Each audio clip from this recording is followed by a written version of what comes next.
প্রিয় দর্শক বন্ধু, আন্ডার-19 ওয়ার্ল্ড কাপে আফগানিস্তানের এগেনস্টে রান চেসে ওয়ার্ল্ড রেকর্ড করে টিম ইন্ডিয়া পৌঁছে গেল ওয়ার্ল্ড কাপের ফাইনালে। এই নিয়ে 10 বার টিম ইন্ডিয়া পৌঁছে গেল ওয়ার্ল্ড কাপের ফাইনালে, যা একটা বিশ্ব রেকর্ড।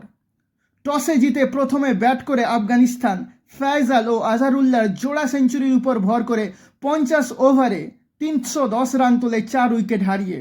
এত বিশাল রানের লক্ষ্যমাত্রা টিম ইন্ডিয়া সহজে তাড়া করে দিবে কেউ কল্পনাতেও ভাবেনি, কারণ এখনো পর্যন্ত আন্ডার-19 ওয়ার্ল্ড কাপে 310 রান কোনো দিন তাড়াই হয়নি।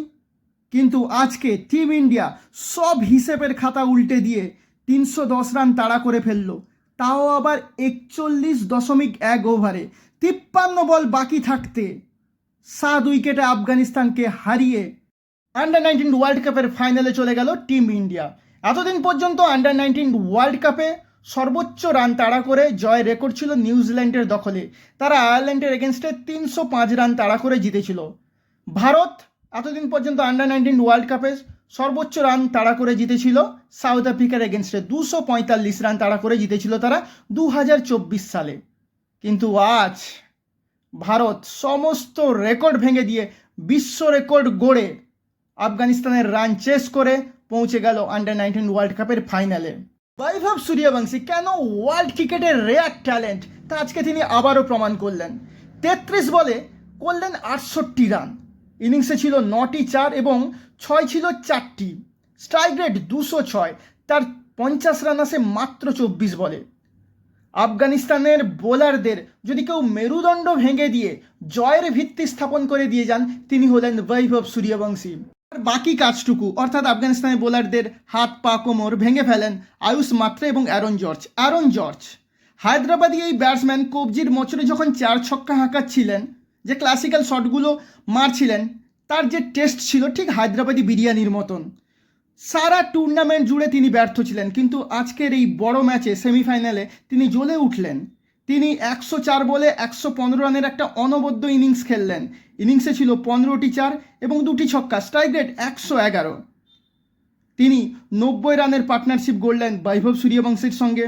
তিনি 104 রানের পার্টনারশিপ গড়লেন আয়ুষ মাত্রের সঙ্গে, 96 রানের পার্টনারশিপ গড়লেন বিহান মালহোত্রার সঙ্গে। আরেকজনের কথা না বললেই নয়, তিনি হলেন ক্যাপ্টেন আয়ুষ মাত্রে। তিনি আজকে ফর্মে ফিরলেন।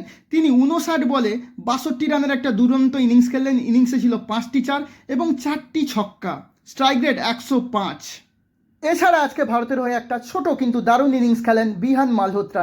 তিনি 47 বলে 38 রানে অপরাজিত থাকেন এবং বেদান্ত ত্রিবেদী শেষ পর্যন্ত 5 রানে অপরাজিত থাকেন এবং দুজনে অপরাজিত অবস্থায় টিম ইন্ডিয়াকে ফাইনালে পৌঁছে দেন। আফগানিস্তানের বোলাররা ভারতীয় ব্যাটসম্যানদের এগেনস্টে তেমন একটা দাঁত নখ ফোটাতে পারেনি। কেবলমাত্র নুরিস্তানি ওমরজাই আফগানিস্তানের হয়ে ভালো বল করেন এবং তিনি 2টো উইকেট নেন। এর আগে টসে জিতে ব্যাট করতে নেমে ফয়সাল এবং নিয়াজির দুরন্ত ব্যাটিং নৈপুণ্যের উপর নির্ভর করে আফগানিস্তান দল 50 ওভারে 310 রান তুলতে সক্ষম হয় 4 উইকেট হারিয়ে। এছাড়া ওসমান 39 রান করেন এবং খালিদ করেন 31 রান।